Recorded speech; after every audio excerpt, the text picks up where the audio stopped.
As you may well have seen, for the last of the 12 days of Christmas, OpenAI dropped their next frontier model, O3, not O2, but O3, and it is incredibly smart. But as opposed to pretty much everybody else on the internet, I do not believe that this is AGI, and I'll explain why. So let's take a look. Hey y'all, it's Dr. Know-It-All. I'm going to show you some clips from the OpenAI O3 reveal, whatever they talked about it. We don't have our hands on it yet, so I can't do a test yet. But of course, OpenAI gave us a bunch of benchmarks, and the most important benchmark is that it got a very, very high score on the ARC challenge. And in fact, it's a high enough score that the creator of the ARC challenge, Francois Chollet, had said in the past this score would prove that something actually had artificial general intelligence, or AGI. Now, of course, as I said in the intro, I do not believe that this actually proves AGI, but nonetheless, the score is incredibly impressive. So without further ado, let's take a look at what OpenAI had to say about this. Without further ado, I'll hand it over to Mark to talk about it. Cool. Thank you so much, Sam. So my name is Mark. I lead research at OpenAI, and I want to talk a little bit about O3's capabilities. Now, O3 is a really strong model at very hard technical benchmarks. And I want to start with coding benchmarks, if you could bring those up. So on software style benchmarks, we have SweetBench Verified, which is a benchmark consisting of real-world software tasks. We're seeing that O3 performs at about 71.7% accuracy, which is over 20% better than our O1 models. Now, this really signifies that we're really climbing the frontier of utility as well. On competition code, we see that O1 achieves an ELO on this contest coding site called Codeforce of about 1891. At our most aggressive high test time compute settings, we're able to achieve almost like a 27 ELO here. So Mark was a competitive programmer, actually still coaches competitive programming. Very, very good. What is your? I think my best at a comparable site was about 2,500. That's tough. Well, I will say, our chief scientist, this is also better than our chief scientist Jakob's score. I think there's one guy at OpenAI who's still like a 3,000 something. Yeah, gets a few more months to enjoy. Hopefully we have a couple of months to enjoy there. So these scores are very impressive because these are tests that are not available on the internet. So this isn't something that OpenAI or any other large language model can learn, can, sort of memorize. They actually have to be able to reason about these. So these are extremely complicated challenges, very, very difficult. These ELO scores are insanely difficult. I grew up, I think, before there were actual math challenges. I remember chess things, but I don't think anybody had math challenges. I'm too old. I grew up when the dinosaurs roamed the earth. But anyway, these ELO scores on the math challenges are absolutely incredible, and the SweetBench score in particular is really, really remarkable. That's a super impressive score on practical programming, difficult practical programming, and it's significantly better than O1 Preview and O1 as they showed. And then the final thing Mark and Sam actually mentioned sort of in passing, but the important part here is they said for a couple of months, so-and-so is safe for a couple of months from this in terms of being like one of the best performers in the world and having an ELO score in competitive programming that's higher than O3 can manage. But what they're actually implying here, and what people are really starting to talk about, is this new test time inference, give it more time to compute. That's basically what OpenAI and other companies are doing, is basically giving these things more time to think about the problems. And when we get to the ARC challenge, we are going to discover that they spent somewhere around $350,000 to get to the, upper 80s percentages in the ARC challenge. That is a lot of money. Obviously, it's not something that a normal consumer is going to be able to do. You're not going to be able to do it on your home computer with a graphics card in it or something. But that's today. That's where we are today. What they're saying is, in a couple of months, 04, 05, things like that could come out and they could be substantially better. Sam Altman, famously said, I can't remember, maybe a month ago, somebody said that we've hit the wall in terms of, scalability and getting better performance. And Sam said there is no wall. And if this is true, if we can just keep scaling out test time compute, keep allowing it to think longer, to think about it better. And if you haven't seen my Project Strawberry videos, I will leave links to those up here. I think those are worth looking at again here, because that's how all of this stuff came into existence. But anyway, we're looking at things where we could get improvements very rapidly. O1 Preview came out last summer. O1 came out, it wasn't that long ago. I can't remember anymore, but it was only a matter of weeks ago that O1 came out, and I've been using O1 Pro Mode to have conversations with, particularly about coding and stuff. It is really, really good. It's quite astute at that. And so to see O3, which is going to be released in Q1 of 2025 to the public and is released now for safety testers. And if you want to test, you can actually apply to do safety testing with OpenAI. So you could see this stuff earlier than the rest of us. But anyway, so it's not out today, but looking at maybe February, March sort of time frame or something, we're going to get a model that is significantly better than O1 in a very short amount of time. So by, let's say, July of next year, we could be looking at O4, in which case it could bump these, ELO scores, these competition scores, these benchmark scores even higher and saturate more and more of these benchmarks. And I'm going to get back to the benchmark saturation problem and why this doesn't indicate to me that this is AGI in a little bit. But first, I want to let them continue talking about the product. So we see that on competition math benchmarks, just like competitive programming, we achieve very, very strong scores. So O3 gets about 96.7% accuracy versus an O1 performance of 83.3% on the AMI. What's your best AMI score? I did get a perfect score once on this, so I'm safe. But yeah, really what this signifies is that O3 often just misses one question whenever we test it on this very hard feeder exam for the USA Mathematical Olympiad. There's another very tough benchmark, which is called GPQA Diamond. And this measures the model's performance on PhD level science questions. Here we get another state-of-the-art number, 87.7%, which is about 10% better than our O1 performance, which was at 78%. Just to put this in perspective, if you take an expert PhD, they typically get about 70% in kind of their field of strength. So one thing that you might notice, from some of these benchmarks is that we're reaching saturation for a lot of them, or nearing saturation. So the last year has really highlighted the need for really harder benchmarks to accurately assess where our frontier models lie. And I think a couple have emerged as fairly promising over the last months. One in particular I want to call out is EPIC-AI's Frontier Math benchmark. Now, you can see the scores look a lot lower than they did for the previous benchmarks we showed. And this is because this is considered today the toughest mathematical benchmark out there.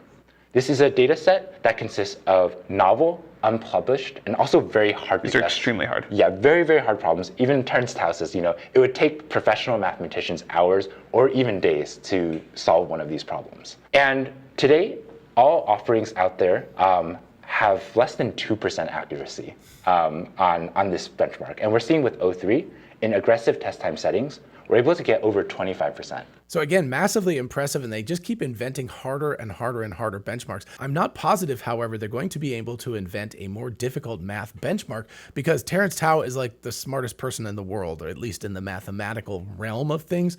And, we're looking at something where if you just run out, if humans don't have the capability to generate these questions, are you going to have AI generate the benchmarks that AI will solve? I mean, I guess that could happen over time, but certainly humans are going to saturate at some point. The performance of these models is going to get better at any of these specific domains than the smartest human beings on the planet. And how are you going to make a benchmark at that point? But again, benchmarks. I'm going to get back to that because this is the crux of why I do not think that O3 is actually AGI, is because it's performing so well on benchmarks. In addition to EPIC-AI's Frontier Math benchmark, we have one more surprise for you guys. So I want to talk about the ARC benchmark at this point, but I would love to invite one of our friends, Greg, who is the president of the ARC Foundation, on to talk about this benchmark. Wonderful. So our first benchmark, ARC AGI, was developed in 2019 by Francois Chollet in his paper on the measure of intelligence. However, it has been unbeaten for 5 years. Now, in AI world, it feels like centuries is where it is. So the system that beats ARC AGI is going to be an important milestone towards general intelligence. But I'm excited to say today that we have a new state-of-the-art score to announce. Before I get into that though, I want to talk about what ARC AGI is. So I would love to show you an example here. ARC AGI is all about having input examples and output examples. Okay, so let's take a little quick moment here. We can look at this. So the whole idea here that Francois Chollet came up with was to give something that you can't memorize, to provide these tests that are basically built at test time so they don't exist out there on the internet so you can't just memorize them, and to have things that are relatively easy for humans. So I will give him credit. I mean, this is 2019, this is a long time ago, and he did a really good job of creating these puzzles that humans find relatively easy to solve, generally speaking, but the AIs have had a bear of a time doing. So here you can see in these dihedrals, or whatever, climbing term, but in these little crevices, right? You want to insert in these little crevices here, these blue squares. And so the answer here would be a blue dot, a blue dot, a blue dot, and a blue dot. Well, they're good. They're good? Okay. Input examples and output examples. Now the goal is you want to understand the rule of the transformation and guess it on the output. So, Sam, what do you think is happening in here? Probably putting a dark blue square in the empty space. See, yes, that is exactly it. Now, that is really, it's easy for humans to intuitively guess what that is. It's actually surprisingly hard for AI to understand what's going on.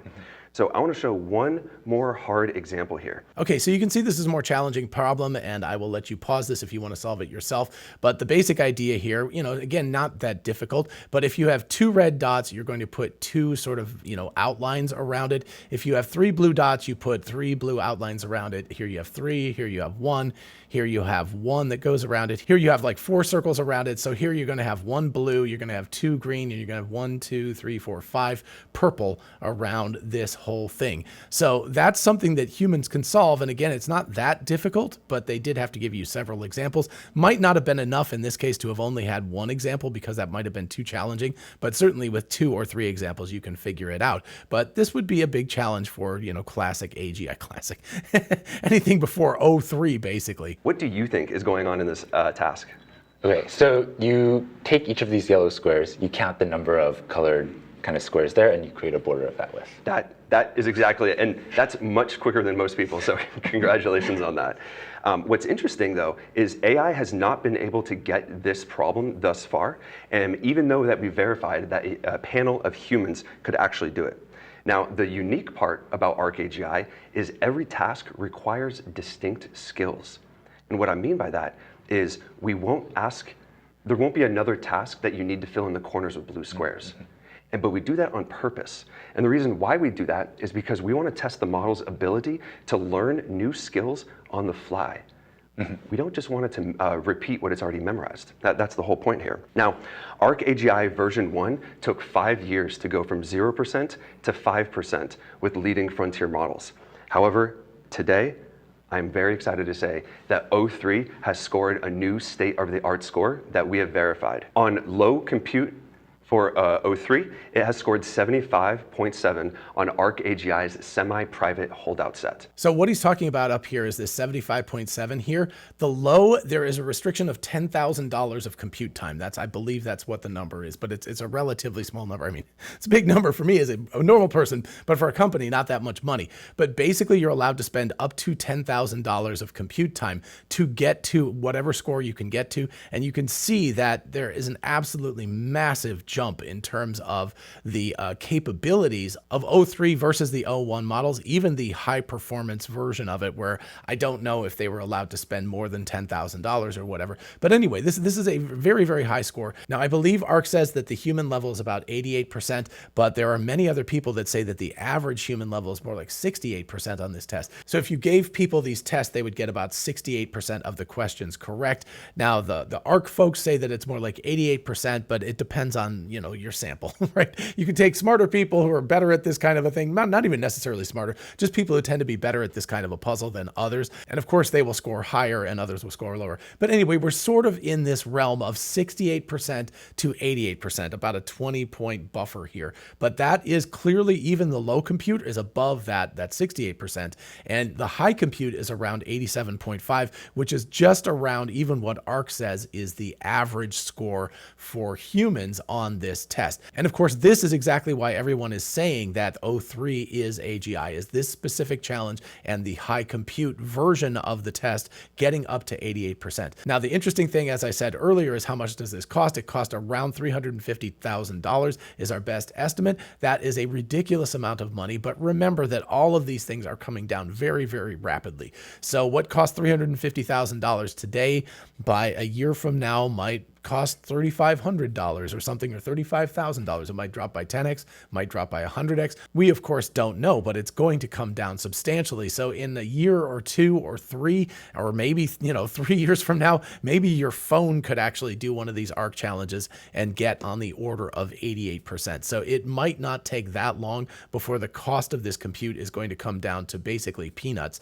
so that anyone can do it. Right now, only large corporations that have access to massive compute clusters are going to be able to do this at the cost of $350,000 more or less, but that number is going to come down. So this is a huge benchmark and a really, really important thing, but again, it's a benchmark. Now, this is extremely impressive because this is within the compute requirements that we have for our public leaderboard, and this is the new #1 entry on ARC AGI Pub. So congratulations to that. Thank you so much. Yeah. Now, as a capabilities demonstration, when we ask O3 to think longer and we actually ramp up to high compute, O3 was able to score 85.7% on the same hidden holdout set.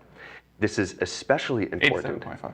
Sorry, 87.5, yes. This is especially important because human performance is comparable at 85% threshold. So being above this is a major milestone. And we have never tested a system that has done this or any model that has done this beforehand. So this is new territory in the ARC AGI world.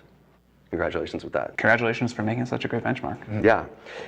When I look at these scores, I realize I need to switch my worldview a little bit. I need to fix my AI intuitions about what AI can actually do and what it's capable of, especially in this O3 world. And now I'm going to quickly skip through the whole section on O3 Mini. Of course, I will leave a link to the entire video in the description. Highly worth watching, obviously. But I just want to make a point here that O3 Mini, even though it is substantially cheaper and supposedly will be cheaper and faster than O1 Mini, which is great, it has really, really high scores here. So you can see with high compute, it does particularly better than O1 Mini. And even their low compute O3 Mini does better than O1 Mini. You've got 3 different flavors of O3 Mini. You've got, low, medium, and high. So depending on how much money you want to spend, how much latency you want, all of that kind of stuff, you can pick your poison. So clearly they do very, very well. It's still, obviously not up to O3, the big model, but the mini model gets 2073 on competition code from Codeforce. Pretty awesome. And you can also see the cost estimate by O1,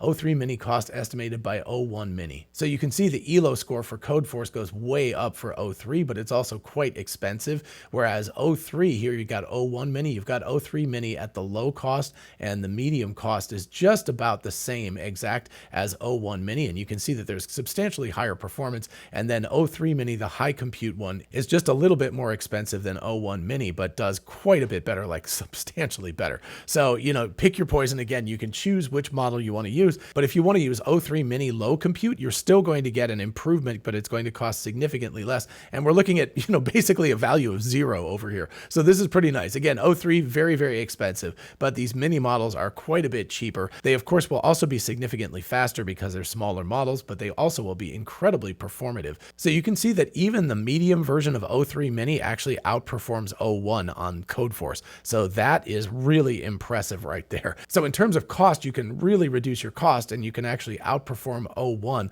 on Codeforce using O3 Mini medium compute or even high compute and just blow O1 out of the water. So very, very impressive on these benchmarks. Okay, so OpenAI's O3 Mini is incredibly impressive. It does so well on all of these benchmarks. Why did I keep harping on benchmark?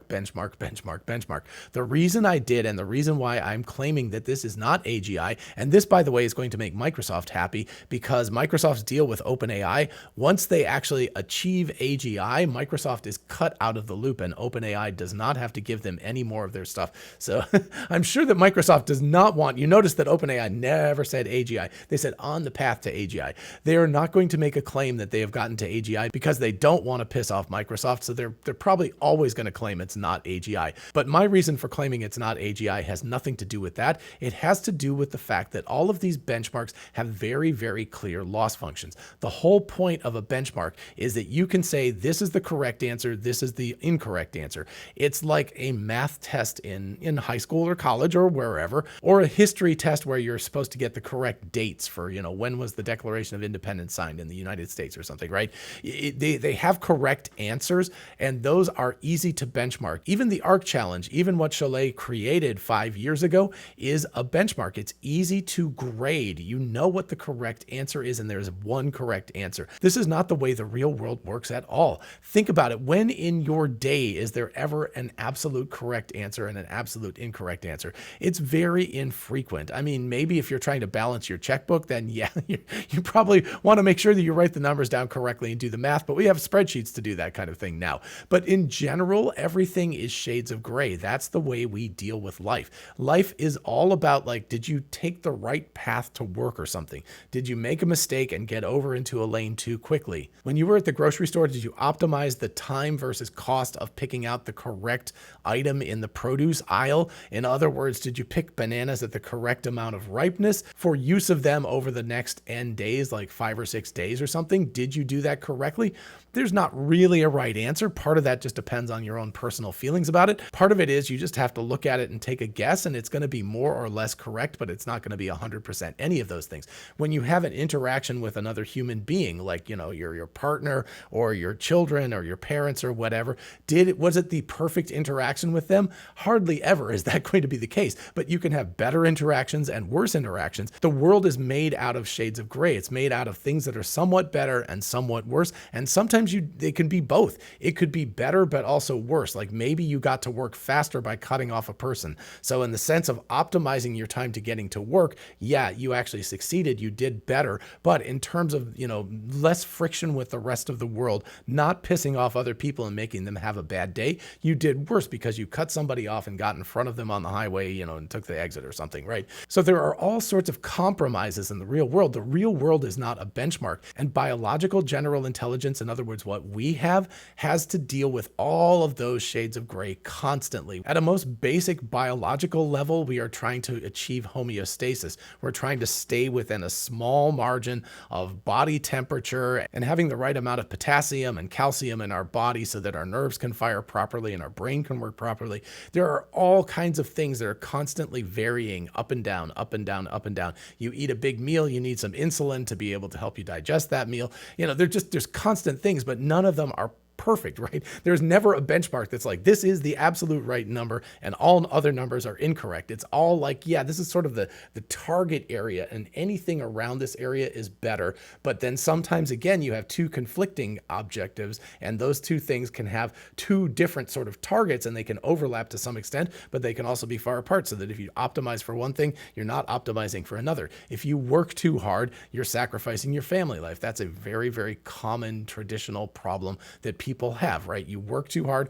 and you sacrifice your family life, or you focus more on the family and you sacrifice your career, all of that kind of stuff. These are big picture problems. These are general problems. This is what general intelligence is. It's not solving a benchmark. I had said in a previous video that you can find up here that the ARC challenge was going to be like chess or like Go.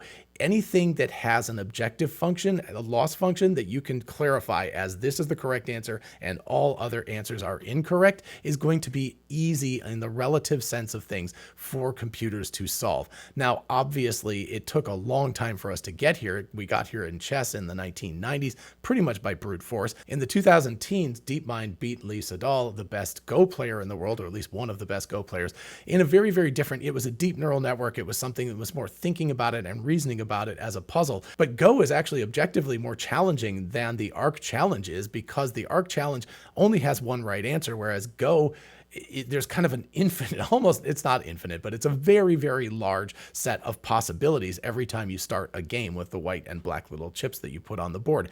Every one of those games has myriad possibilities, but there are, areas that are better and worse in terms of objectively getting to what your goal is, which is winning and losing. But there's the big thing, is that, like, even with a complicated game like Go, there's an objective winner and an objective loser. And in all of these benchmarks, there's an objective better score and an objective objective worst score, there's getting an answer right, there's getting an answer wrong.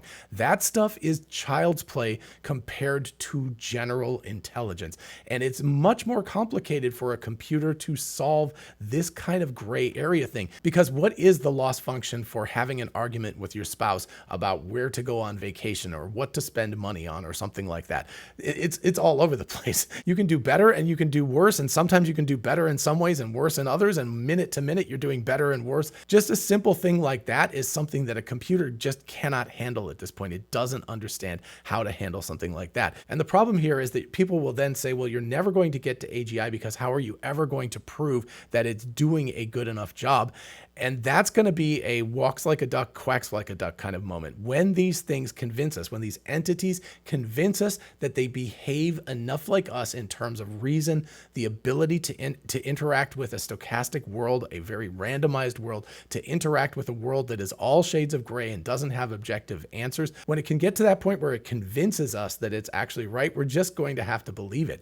I don't think there's no way that I can convince you that I'm conscious. You know, you can believe in solipsism where you're the only conscious entity in the universe and everything else is just created for you. And there's no real way to disprove that. So we just have to accept that another person that we talk to is conscious because they are demonstrating consciousness, reasoning, general intelligence, that kind of a thing. And we're just going to have to accept that when it comes to artificial intelligence as well. So I know that's not a very satisfying answer. It's very frustrating, in fact, and it is for me as well. I would love to be able to just have a thing where you're like, check artificial general intelligence.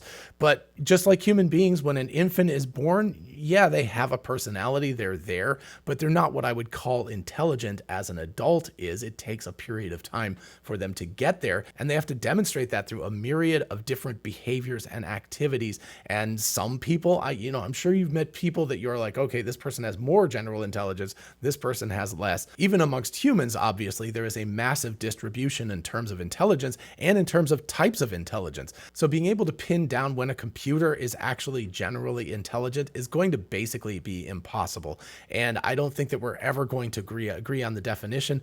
Again, a lot of people, I think the entire internet at this point is like, O3 is AGI. And if it's just about scoring on benchmarks, then sure, I agree with that because it beat the ARC challenge, but I don't agree with that at all. I don't think that that's general intelligence. I think that's puzzle solving, and that's child's play. It's like playing checkers. You know, computers were able to play checkers in the 1950s and beat humans. That's the kind of impressive behavior they can exhibit for a well-defined game. The games just keep getting more and more and more complicated. They're code challenges, they're math challenges. There's the ARC challenge puzzle, which is very, very complicated for these AIs. But these are all just puzzles with objective win-loss states. And so you can know the answer to these, and the answer can be very, very definite. And in my mind, computers are going to be better than pretty much every human within the next couple of years at these benchmarks, but that does not prove that they are artificially generally intelligent. That is not going to happen until they have the quacks like a duck, walks like a duck sort of moment where they can actually prove to us through multiple complex interactions in multiple different domains that do not have very simple loss functions that they are actually conscious and reasoning and intelligent. Then we'll have to believe that they are. Alrighty, folks, so that's what I've got for you. Let me know in the comments what you think about that. Am I right? Am I totally wrong? Are these things already proving that they have achieved AGI? Are we just looking at definitional differences? So there's no way we're ever going to agree on that. I would love to hear what you all have to say about that. While you're down there, if you don't mind liking the video so other people can find it, and even better, subscribing so I can get to 100,000 subscribers by my birthday in late January, that would make me super happy. That would be a fantastic Christmas present. And in the meantime, I will see you in the next video. Bye-bye.